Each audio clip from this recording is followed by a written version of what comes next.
Hey everyone, welcome to another exciting episode of A Conversation with Antuan. This episode, we're going to be talking with Eric Lahti. I'm hoping that's how I say his name. Lahti? Eric Lahti. I said Lahti. Anyway, he is the author of the Henchmen Series, the Clockman, the Complete Saxton, Greetings from Sunny Aluna, Roadside Attractions. He's also got a great blog with a lot of content. I was actually amazed by how much content he had in this blog compared to other blogs I've seen. And of course, I say that because my blog is lacking with content. So maybe comparing him to mine, of course, is going to be a lot for him. But he talks about politics, he talks about writing, he talks about martial arts. He has his page with all his books with details about the story of so please take a look. www.ericlahti.com. Eventually I'm going to start scripting my introductions because sometimes I'm all over the place, but please enjoy this conversation with Antuan, guest star Eric Lahti.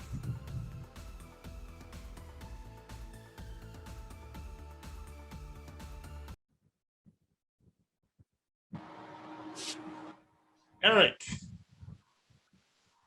can you hear me? Hey there, can you see me okay? I can hear you fantastic. I can see you and hear you fantastically. Excellent. Good to know. Excellent indeed.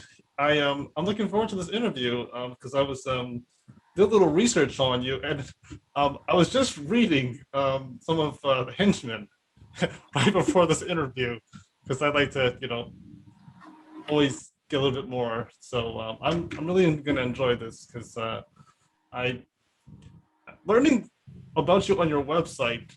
There's a lot more to you than just a writer. And I've done a little bit of everything at some point or another. Yes. And I'm just going to kind of get started with this. First off, I like the premise of Henchmen. And one of my first questions was that somewhat slightly inspired by Suicide Squad? Or was this like its own thing? I wrote that long before I even realized Suicide Squad was a thing. Henchmen was back in 2013. And I just had this idea of, every time you see a supervillain, they always hire the dumbest people to work for them. They're just completely disposable. But I thought, that's stupid.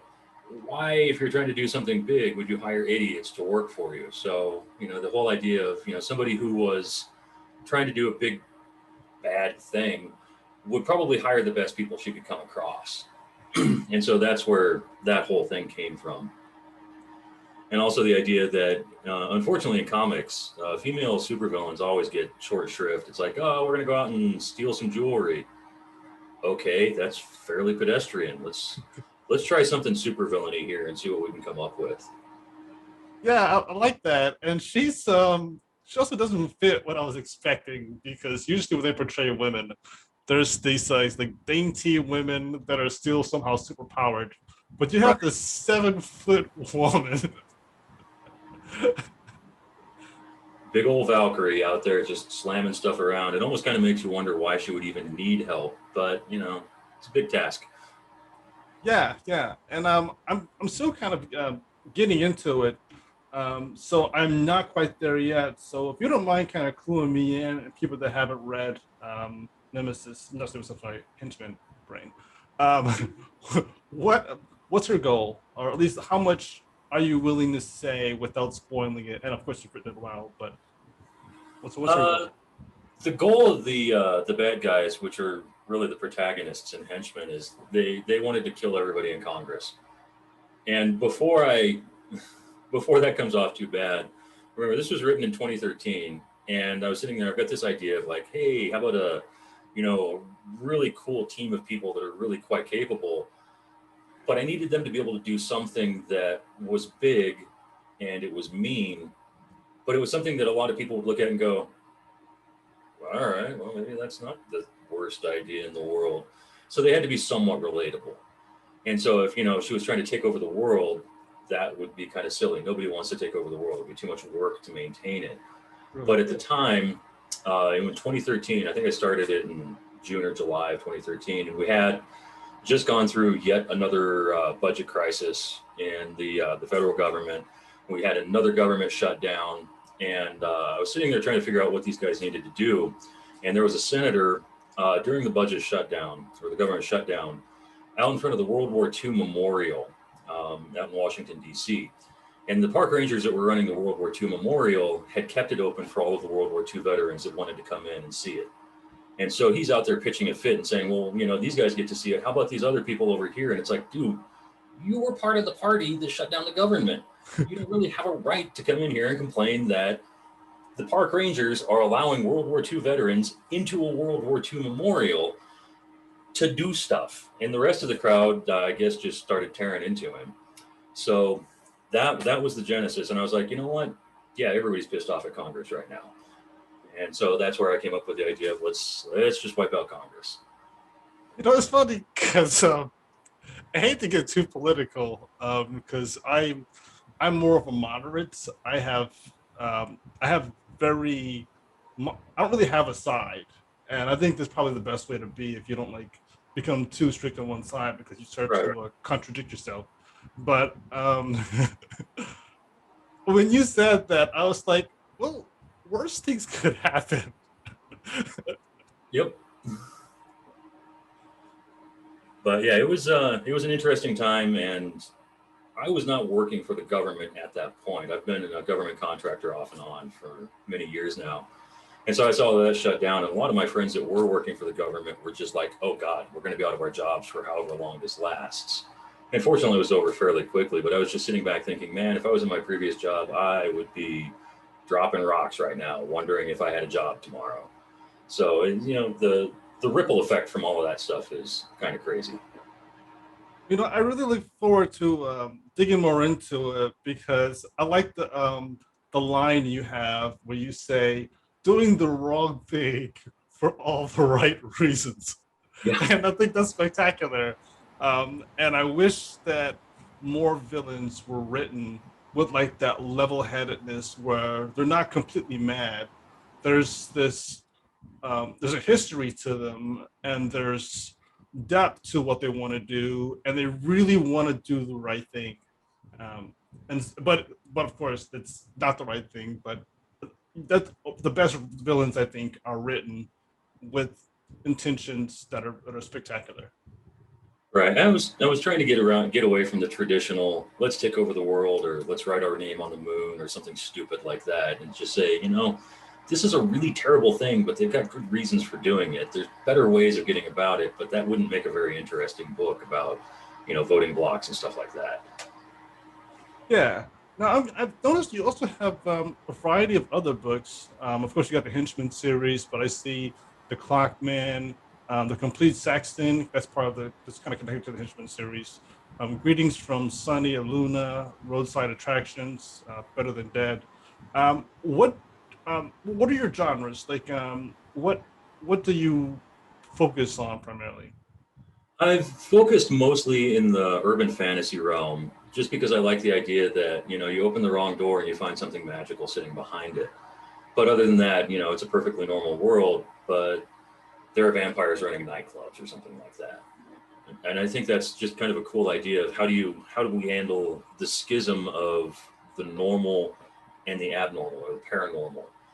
These things have to, at some point or another, fit together. And it makes for kind of an interesting world to figure that out. Well, with Henchmen, how do you handle a 7-foot-tall Valkyrie wandering around trying to bring down the government? Well, it's outlandish and it probably wouldn't happen because, as far as I know, Valkyries aren't real. But if it would, maybe she would go down that exact same path. Maybe she would look at it and say, this is nuts. We're just going to tear this whole thing down and start all over again. Yeah. And there wouldn't be so... there's always that subtlety. I think when you're out of the norm, you recognize that almost immediately. And there's that tactical like I have to do all of this, and I have to be in the shadows just enough to get this accomplished, which is why she needs to utilize the henchmen so that all the attention isn't immediately on her like a tank in a video game. And I guess if you were to look at it from a somewhat realistic point of view, she's incredibly strong, incredibly tough, but one person against everybody in the United States, that's not a winning battle. I don't care how tough you are, you're gonna get completely outnumbered pretty quickly. Absolutely.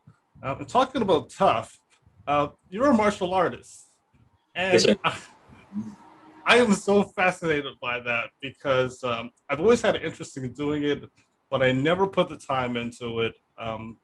25 years, that's amazing. And I'm kind of curious how you started in that. I started because in college we had to have PE credits, which I always thought was somewhat silly for college degrees, but we had to have two PE credits, and one of them was bowling, which I still actually really enjoy. And then the other one was a class called personal defense. And it turned out it was actually not a pure personal defense class. It was the biology teacher, or one of the biology teachers at the school, had lived in Okinawa for a number of years, and he learned an obscure little Okinawan system called Shoden-Judo. And when he came to Portales, he brought that all with him and decided, hey, maybe I'll start teaching this. And so I walked into a personal defense class, not entirely certain what I was going to be getting into, and wound up getting my very first, I think it was a green belt in Shoden-Judo, working out in one of the gyms at the ENMU campus. So, I mean, wow. and then from there, I kind of dropped out of that for a while. And when I moved to Albuquerque, we moved and we were right down the street, and I kept driving by this school and just said karate, karate, karate. So one day I was like, you know what, maybe I should pick this back up again. And so I wandered over there and I met Phil Gilbert, who was the head of the school and second in charge of the entire system, and said, what do you teach? And he's like, well, we teach Kenpo. Let me give you your first lesson. And it took off from there. So that was in 1999. And I stuck with it until right around 2005. I got a second degree black belt, and I just kind of faded out for a little while because my son had just been born. And I came back when he was about 5, and I taught for a while. And then Phil shut down his school, and we moved over to one of the other schools, and we've been going ever since. So that's actually where my son needs to be in about an hour. He's got a Saturday morning black belt prep class that they're kind of alternating back and forth. So his is this weekend, mine is next weekend, and we'll both be testing for third degree black belts in American Kenpo in July, end of July. That is just sick. That is so cool. Yeah, I saw on the blog too that I guess when you posted it, he was taking black belt 1. And I'm just like, this kid is hardcore. No one's gonna come across him, and if they do, it's gonna be a very bad decision. He's huge too. He's only 14, but he's taller than I am, and he's gotten really good. It's hard to score on him anymore. So you can throw a punch and he can just slap it out of the way. So he's gotten pretty good at it. He's really enjoying himself.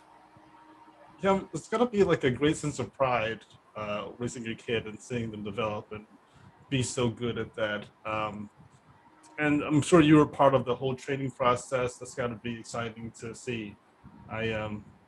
That's just so neat.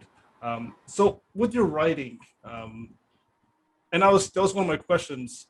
How in depth would you say you get with the writing scenes? Because I imagine if I knew martial arts the way you do, I would go into details, and I would have him thinking about his process and how he's going to swing and punch and respond. Like how deep do you go into it when you're writing a scene? The fight scenes in Henchmen were probably some of the deeper ones, and I actually kind of had to pull some of it back because when you start studying something for a while, you get really intimately involved in it. You have a pretty good understanding of what to expect, but you're still stuck in that little world. And the more detail you go into, the more you'll start to lose people. And so, it would be real easy to say, oh, I did this thing. Well, the average person isn't necessarily going to know what Thundering Hammers does. It's kind of unique to Kenpo. But you don't want to get too into it because then it gets kind of boring. Save that if they ever make a movie, they can go as deep into it as they want to. Yeah, I can see that. I feel like if Thundering Hammer That sounds that sounds awesome, by the way. Like just hearing the ring hammer, I want to learn how to do it and then do it and be like screaming thundering hammer as I do. Like It's actually a fairly simple technique. It's a traditional Kempo one. There are plenty of YouTube videos on how to do it. It's pretty mean, though. I mean, it's a shot to the groin, a shot to the kidney, a shot to the back of the head, another shot to the back of the head, and then a palm to the face. So it's mean. I don't know that I would necessarily want to do that on someone, but it would probably end the fight pretty quickly. yeah, it sounds like it. I mean, the shots are growing like right away. I feel like just in the conflict, but after that, like the kid, oh my goodness, that's like a finishing move. I feel like it's like a Mortal Kombat, like finish him, thundering hammer. Wow. Fatality. Yes, yes. Uh, that's so neat.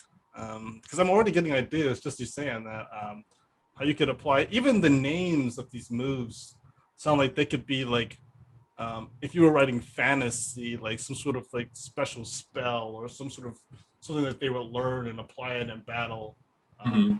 with like the actual element involved in it. Right, that was what Greetings from Sunny Aluna was supposed to be about. That was kind of my love letter to Kung Fu theater, like the old shows. I grew up watching that Saturday mornings at 7 a.m. And you'd see all these people jumping through the air and throwing things around and cutting people's heads off and doing all this, magical things. Real martial arts isn't quite like that, but it does have its magical. Well, it has its very realistic elements that you have to understand how to make work. But Kung Fu theater just threw all that out, and they could fly and they could do all this other fun stuff. So Greetings was really my love letter to that, and it never really caught on. I think like 10 people in the world have read it, but it was kind of a fun book. Yeah, I tell me more about that. Greetings from Sunny Luna, because I saw that, but I didn't. So what exactly is it again? That is a follow-on. You talked about the Clockman and other Mhm. stories, and some of that ties back into the henchman world. But the primary story of the Clockman was basically about this guy who lives on a planet called Aluna, and they use magic basically to power their stoves, and it's basically electricity. And so the one person that's really in charge of regulating all of it is called the Clockman, because he clocks the magic as it goes in and out. And so by turns, the Clockman has essentially turned himself into how do I put this? Like a steampunk android. Just put little bits and pieces of himself into it, and he's sort of taken over the magical world and corrupted the way the magic is working. So the hero has to go in, and they get into a nice big kung fu battle at the end. But I kind of looked at that and I said, there's a lot more that could go on in Luna. And so if you just like stop or walk straight into Greetings, there's a lot of backstory that didn't get covered. And so if you haven't read The Clockman, some of Greetings doesn't make sense, which is a failure on my part. And I really probably should have just put the two of them together and called it good. But Greetings is everything that happens after that. And it follows around a boy that got sucked out of the Earth onto a Luna. And it was essentially because the people that were in charge over there wanted his chaotic Earth magic. And he had some native ability to do it that most people in Aluna have lost. And it's a very different kind of magic. So they wanted to drag him over there. He winds up in the company of a kung fu master who he goes out and fights every night because that's what he does. I always kind of figured kung fu masters would just go out and do kung fu. And he also finds his way into the company of the guy that was from the original Clockman.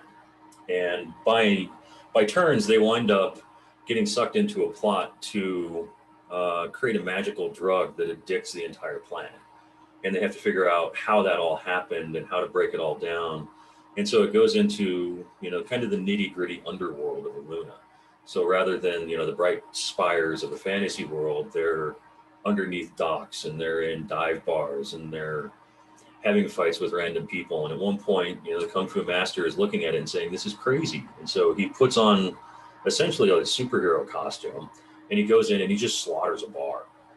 Just really for the sake of slaughtering a bar. And it doesn't really accomplish anything, but it starts to show his mental aspect of he's sort of getting corrupted.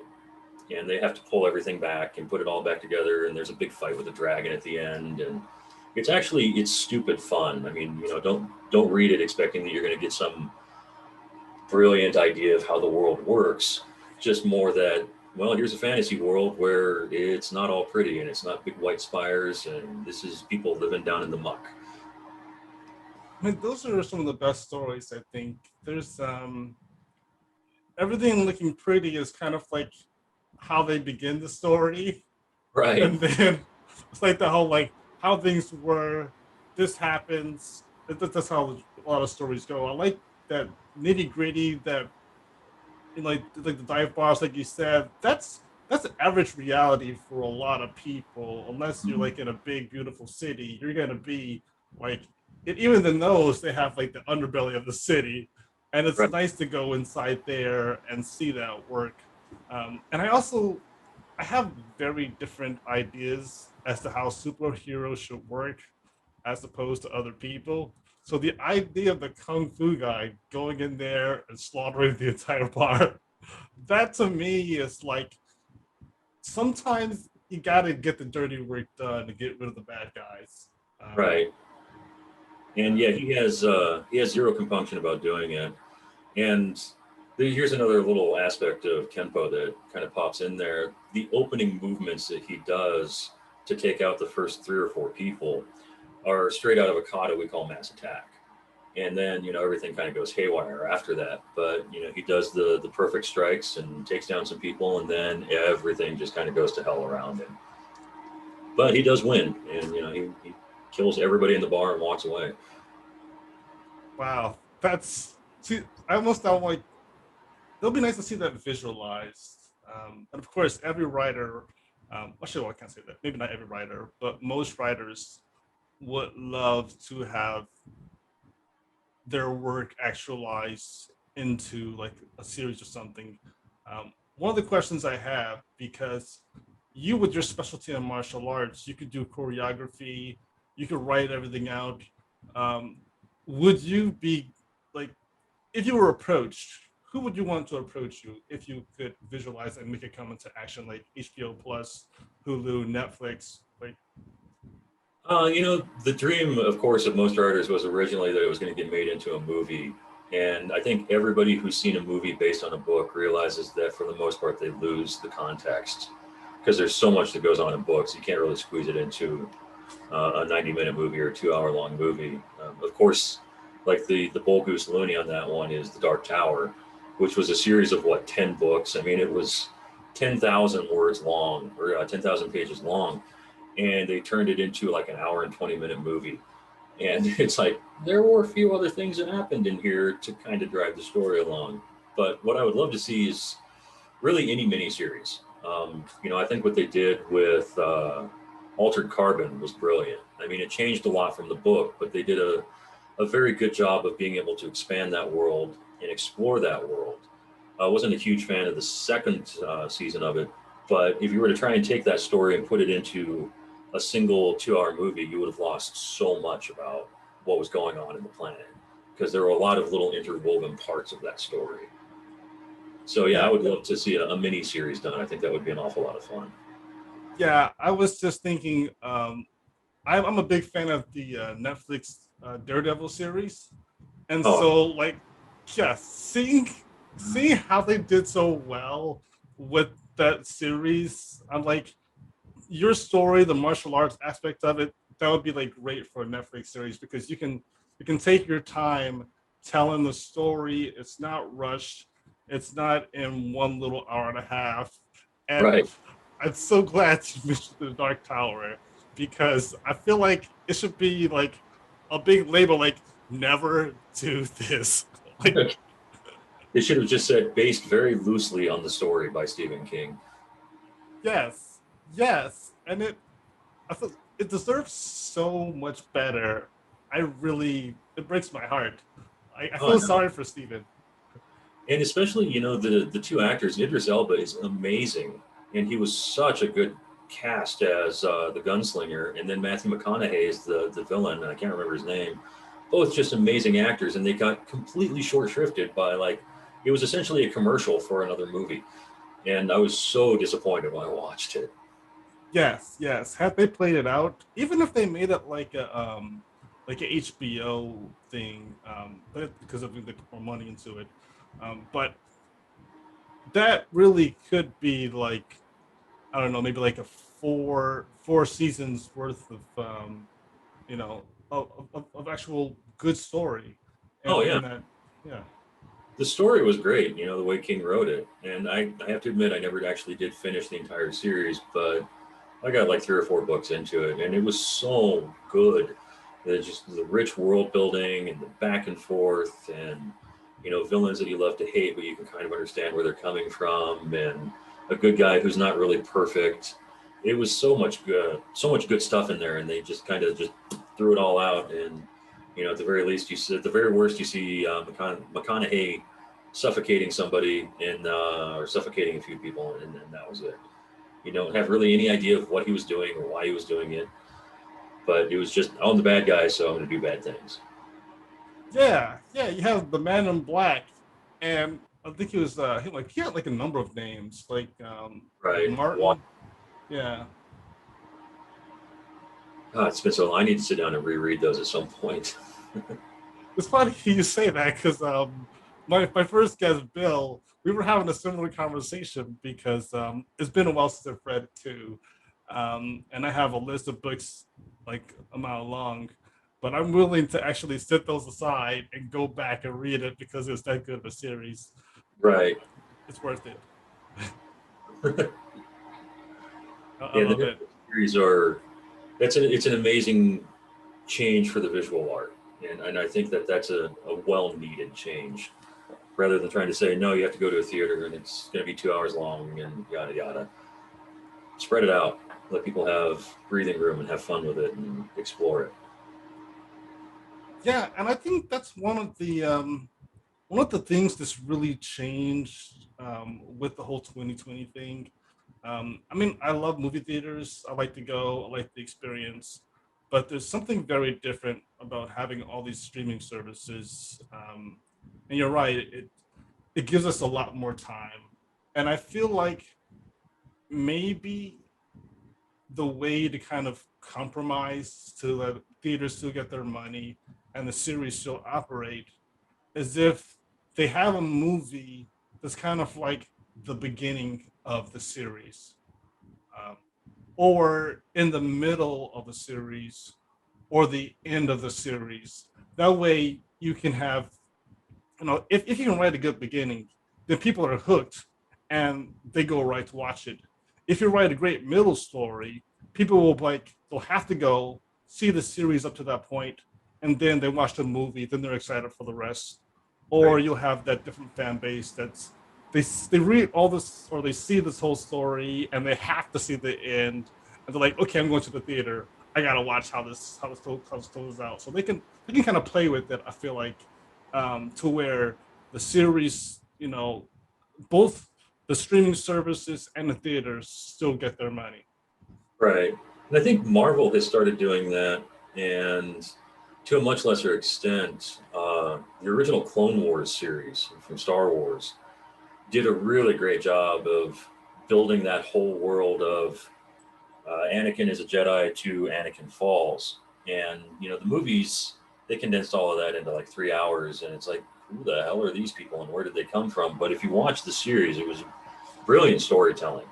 And they probably should have ditched those first 3 movies and just made it this animated series. And then you've got the middle 3. And then let's just pretend that the last 3 really didn't happen because those were not good. But Marvel is doing the same thing. You see them more branch off with WandaVision, which was a really cool story about Wanda. I haven't started watching Loki yet, but I've heard mixed reviews of it. But it allows them to expand some of the main stories that will be in the movie theaters. Yeah, that's they've done it so well. They're doing things right, Right. and I'm impressed. Now of course you're gonna have people that want to copy what they did, and I think that's more good than bad because if someone's doing it right, you can imitate and then improve, as Right. opposed to saying, "Well, we're gonna let them just keep doing this and keep doing what we've been doing," and it's just continual rubbish. Uh, Um, and so yes, and I have watched the most recent episode of Loki. I enjoyed it. Oh, I good. um, I feel like there is a little more comedy than story, but meaning it's the first episode, and we don't really see much of Loki outside of like his interactions with Thor, and he's usually pretty funny as a guy anyway. So this is about. I think they're just trying to show him as a person who um, they're trying to bridge the evolution between where he was from where he was pulled out of time versus where he ended up at the end of his story, and kind of trying to make him who that last character was before he died in front of Thor. Kind Right. of, I feel like that episode was determining who is he gonna be? Who is the real Loki behind all his actions? And so I think it's worthwhile to watch it. And again, I liked WandaVision. I liked the Falcon and the Winter Soldier. Great series. Very, very Like good. that's the platform to do if you're gonna do a series or franchise. They're doing it great. And it plays so nicely into comic books because throughout the decades that they've been around, they do those little winding stories, and some of it doesn't translate nicely into a single. Here's your sit down 2.5 hour long story. So I mean, the fact that they're embracing it is a really good thing. Completely agree. Completely agree. And that's I ask writers this question often. If you had the option to write for a franchise or a series or anything like that, or a TV show, what would you want to write? Like what do like your dream job in writing? Uh, well, actually, my dream job is really writing for myself. But if I were to pick up an existing series, I'd love to write for Rick and Morty, but I don't think that there's any chance of that ever happening. I still think that show is hilarious and irreverent and everything that science fiction really should be. Um, any of the comic stories, I mean, you can pick up any one of them, and it would probably not be that difficult to write them for the screen because all of those stories are already out there. And so you have to pick and choose them. And I would actually have to learn how to write a screenplay, but it couldn't be that terribly difficult. I wouldn't think so. It would. I feel like from what I've been told, um, because I was talking to someone that was into it. One page, um, it can't last longer than a minute. As in, like when you're writing the dialogue and you have all the actions, it has to fit. Like it can't be too much. It can't. It can't. So we have to like gauge how you're writing the scene and how you're writing the page so that everything that goes in that page can't be more than a minute. Otherwise, you're kind of rushing it. That's from what one person said to me. Um, but I guess I'd be interested in trying. If I was approached to make one of my stories a series or a movie, um, I would want to give it a shot because I wouldn't feel comfortable with it in anyone's hands. Because, like you said before, once it was put in someone else's hands, they they wreck a story. They have Yeah. their own. They cut it to pieces, and you're left with you don't want a dark tower like that. Oh. So another question I commonly ask writers: pantser or plotter? Um, because there's benefits to both, or somewhere in the middle when you're writing your stories. I am primarily a pantser. I've got a pretty good idea of how I want a story to start and kind of an idea of how I want it to end. I actually surprised myself in Henchmen because I got back to the ending and I was like, oh, that's why I did all of this. And it finally, weaves together at the very end. But yeah, I very much I'll have a rough idea of what's going on and sit down and start writing and see where it takes me. I'm working on one now called Occultation, which is my first sci-fi story. And I just had this idea of, all right, so this guy wakes up in a woman's body and she's a hacker and she had deleted herself and he's got to find out why. And so it's all set in outer space off of, this, what they think is a space station orbiting just a dead planetoid that keeps sending out radio signals, regularly. I think it's every 30 minutes or every 2 hours or whatever I set it to.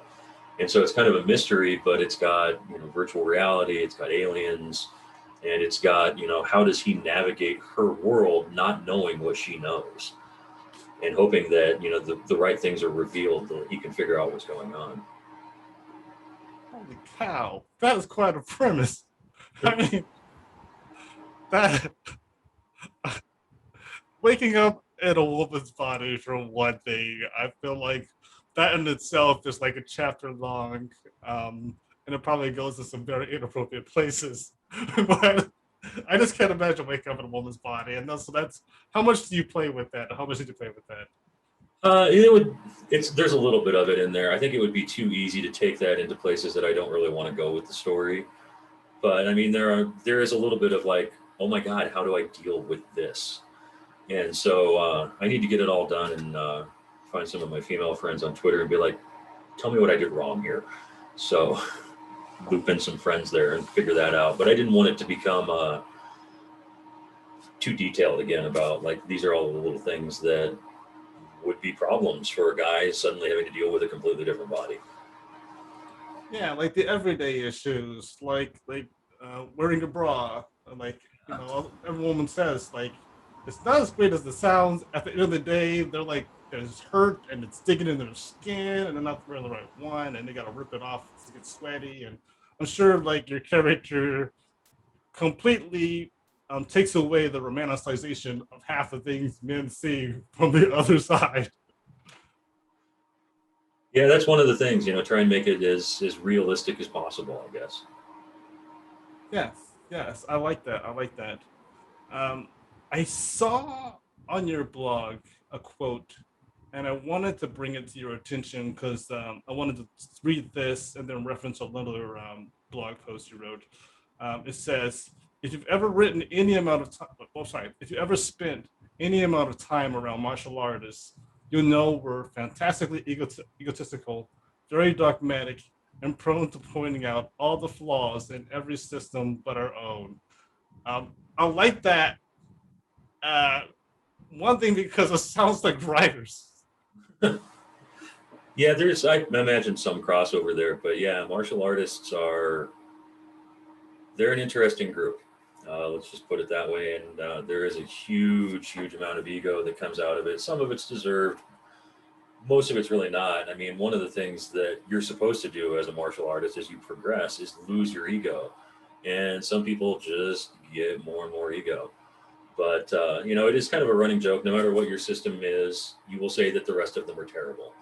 And so in Kempo, we tend to make fun of Taekwondo. I'm sure Taekwondo makes fun of everybody else. The MMA people make fun of everyone else. So it's just how it is. Yeah, and the same thing with writers. I'm going to mention a couple of things I also saw from your blog because you were talking about how Stephen King says no adverbs versus adjectives, and no adverbs or adjectives. And just some people say like don't use said, he said, she said. Exclusively use he said, she said. Don't use like they nodded or they laughed or all that other. And so I feel like I love that blog because it communicates the variety in writing styles and how your style isn't the only style or isn't the best style, and we should be fluid and open to writing our way. Right. You're the only one writing your story. You're the only one that's telling it. You're the only one that can tell the story the way it's meant to be told, because every story comes to us as unique, and it's beautiful when it maintains that uniqueness. And so I like that blog you wrote where you kind of speak to something I see a lot in writer Twitter feeds, and they're always asking these questions about what's okay, what am I allowed to do, is this still not okay, or can I do it? And I appreciate that. And even reading Henchmen, when I first started reading it, I backed up a little bit because I was like, wait a second, this isn't what I'm used to reading, because you didn't go straight with the third person, storytelling with the past tense. You were like first person present tense. And so I adjusted it for just a second, and then I'm like, okay, I'm good. And then I got into it, and I really started liking it, and I really like your style. Oh, thank you. Yeah, Henchmen was first person present, and honestly, I think if I had it to do over again, knowing how big the story is going to get, I don't know that I would have stuck with that idea. But there's an immediacy to first person present that is like, this is you telling this story, you're sitting in a bar, you have no idea how it's going to end. Because the thing with the past tense is there's this little tickle in the back of your head that says, well, whoever it is must have survived because they're telling the story. Right. And one of the things I was toying with is just ending the book mid-sentence, just boom. Everybody died. And obviously that didn't happen because there's two more books, and there's a third one that I do need to, or a fourth one that I do need to finish. But I liked the immediacy of, you're stuck in the middle of the story and everything's going to hell, and all of a sudden, poof, done. Almost like the ending of Sopranos. Huh. I mean, now that you've said it, if it happens, you're kind of like, I saw that coming. It doesn't actually happen. That was an original plot line. Yeah, well, the plot lines evolve, and I like that part of writing too. Because when I was writing my first book, the Catalyst, the plot dramatically changed when I fell in love with one of my main characters, and I just couldn't let this character go. So I get that, you have to set trajectory, and you're just like, no. I do like that idea though, that you got it from their point of view, and it just cuts because that's life. Right. We never really know when that moment's gonna happen, or it's just like you're doing your thing, then X. So I hope I get to see that played out. Maybe not with this story, but another one where we can kind of, where it's not like an extending series, but like a single book. You cut it, and you just kind of leave us like with that pain feeling, like, oh, that's it. It's done. He's dead. Like, and that's it. Like that didn't work. All those pages I just read, and the whole thing just poof, gone. Kind of mean. I'm sure I get some complaints about it, but it would be kind of an interesting way to end a story. Yeah, because it would really kind of make us face the reality of our own mortality, and like, this is the end of the story, and it doesn't always have like this clean, polished end with everyone getting closure. Sometimes it's just ugly. Yeah. So I was gonna say I really liked seeing your unique take on both writing and seeing you actualize it in your book. So what are you reading right now? I am reading one of DM Shepard's books. She's a friend of mine from Twitter. She wrote a sequel to The Darklands, which is a horror story that takes place up in Alaska. And so she lives up there. She's done a ton of research, and she's got this just beautifully, richly detailed world that she's got evil living in. And so I'm reading up the second one, and it's a lot of fun. It would make an awesome horror movie. Nice. I don't do well with horror. I I can respect it, but it doesn't work for me. I'm a very spiritual person, and once they start opening those doors, I have experiences that I would rather not repeat. Right. So, but I think that's great, and I hope you enjoy it. That sounds awesome.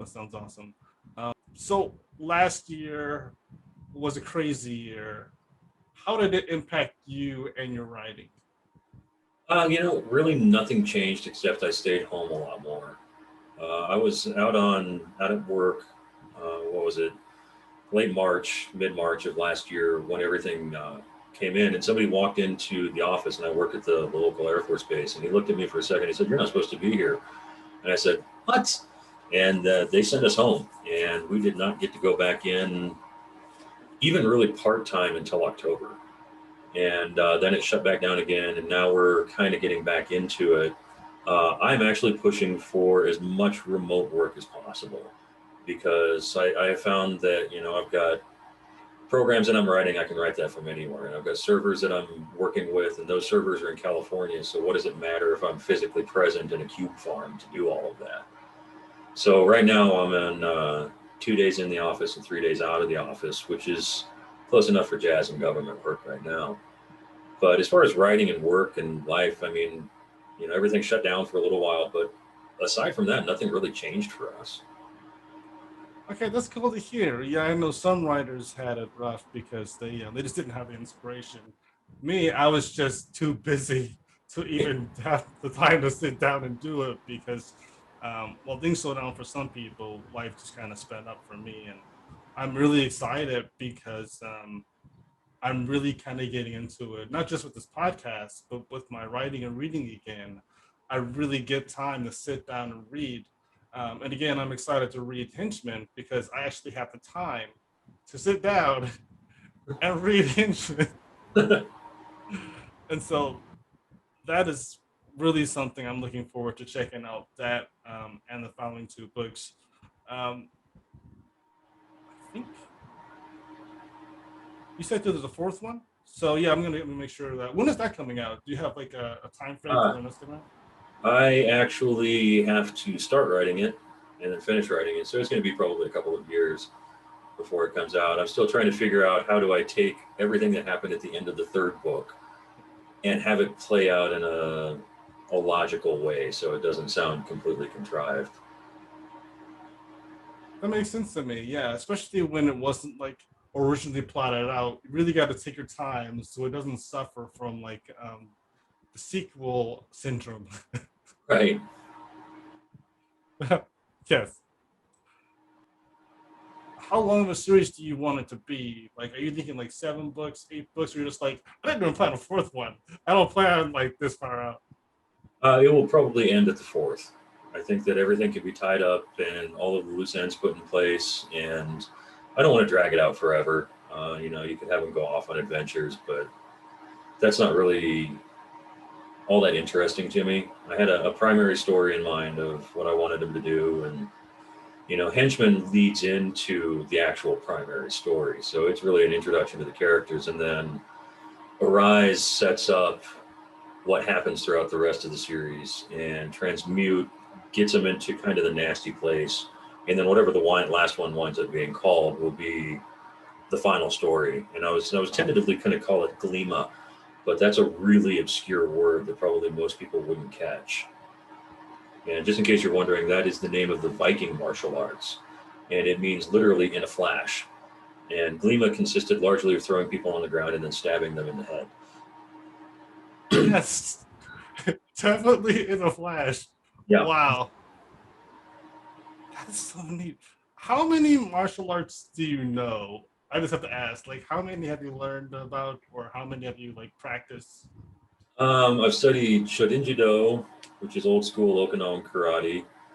Kenpo, which is kind of a martial arts sausage mixed with American influences and Japanese influences and Chinese influences. And it was born in Hawaii, so it wouldn't surprise me if there was some Pacific Islander stuff that kind of got mixed into it. And then all kinds of other things got thrown into it. So it's really just a mixed bag. I've studied a little bit of Kenjutsu, which is Japanese sword fighting. And I did Taekwondo for a couple of weeks, and I've got pretty short legs, so they're all kicking, and it was not for me. Holy cow! Yeah, that's some extensive stuff. You are hardcore. Like, I mean, have you thought about being a vigilante, like putting on a costume, and going into the streets? I feel like that. No, but Albuquerque would be the perfect place to do it. We've got a lot of crime that could be fought out here. I'm like, that's. I mean, it's all fiction, and in reality, you legally couldn't get away with it. Oh no! But I feel like That would be kind of awesome. You'd probably get gunned down in a blaze of lead the first time you tried to do anything anyway. Everybody Right. around was armed and crazy. Yes, yes, yes, yes. Oh, actually, one other question I have for you about the martial art thing. Do you have a favorite, like a Steven Seagal, Chuck Norris, Bruce Lee, Jet Li? Like who's your martial artist guy? Uh, I like Jet Li. Tony Jaa has done some pretty amazing stuff. Michelle Yeoh has done some really amazing work as well. I don't really necessarily think I have a favorite. I mean, they all do what they do and they do it really well. So I really just enjoy martial arts movies, to tell you the truth. Even though I know Yes. they're most of the time pretty unrealistic, but they are a lot of fun to watch. Well, I mean, it's that's life, you know. I love the fantastical stuff. I'm personally, I realize that they can't fly, and they can't run for tree branches, and like a lot of the Crouching Tiger, Hidden Dragon stuff was mostly stream work and good Right. timing. But Yeah, that was classic wuxia, which is apparently it's a genre of writing in China that is all based on some magical aspect and kung fu people flying around. And I want to say Crouching Tiger, Hidden Dragon was based on a classic wuxia, but I cannot remember the name of it right now. But it was one that it was a long series, so kind of crazy. huh. Well, you know what? That's something to look into. And if you look into it and you want to share it, post it on social media, and I'll retweet it because I'd like to see more about that. Because that was actually one of my favorites. And of course, the soundtrack was just spectacular, puts you at peace. But the story was very beautiful. Um, but yeah, I just want to say thank you Thank you. for joining me and having a conversation with me. And I'm going to post the links for your website, your blog, your Amazon, everything. Everyone have a check it out. Um, I'm looking forward to seeing what you come up with, and I hope everyone appreciates your stories because the Henchmen series, so far as I've read it, the characters are fun. They've all got their varying personalities. This lady is a hoot, so I'm looking forward to learning more about the Henchmen and learning more about Eve, the main character, and just please everyone enjoy Henchmen and thank you Eric, for being on my show, being part of the conversation. Well, thank you very much for having me. I hope you have a great day. It's been great. As soon as you got everything up and ready, let me know. I'm happy to retweet it and get some more people out there for you because it's been a great experience for me. Thank you. I'm glad to hear that. Awesome. I love positive feedback. But anyway, hope you have a wonderful day and thank you so much. Thank you. Hope you have a great day too. Thanks. All right. Bye. Bye.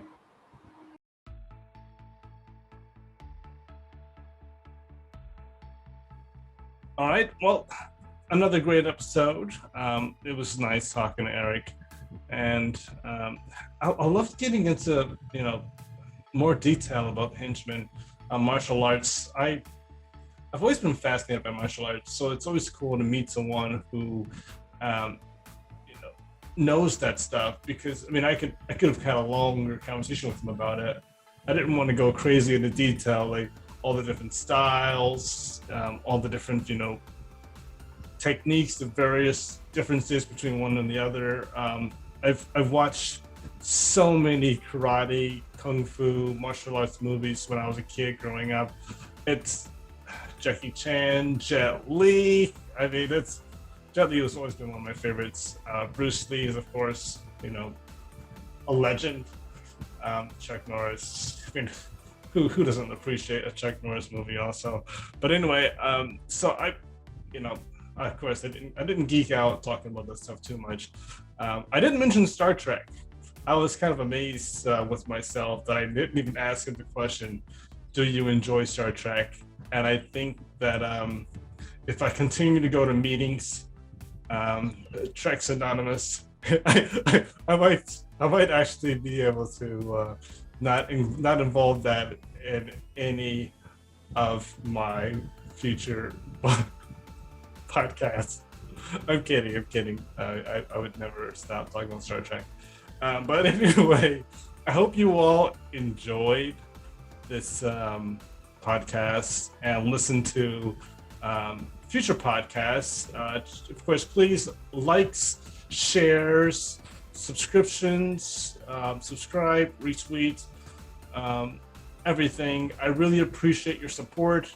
Every time you watch and you share, you support everyone that's come in the show and future ones that come to the show. Thank you so much. Check out Eric's website, www.ericlahti.com. That's Eric, E-R-I-C, Lahti, Lahti.com. And check out his books, The Henchmen Series, The Clockman, The Complete Saxton, Greetings from Sunny Aluna, Roadside Attractions, Better Than Dead. Absolutely great guy. Nice talking to him. I look forward to sharing more about his writing adventures and his plans as we proceed further and we get more out of him. But anyway, have a wonderful day, everybody. Thank you for listening. I appreciate you. You're awesome. Thank you so much. Until next time.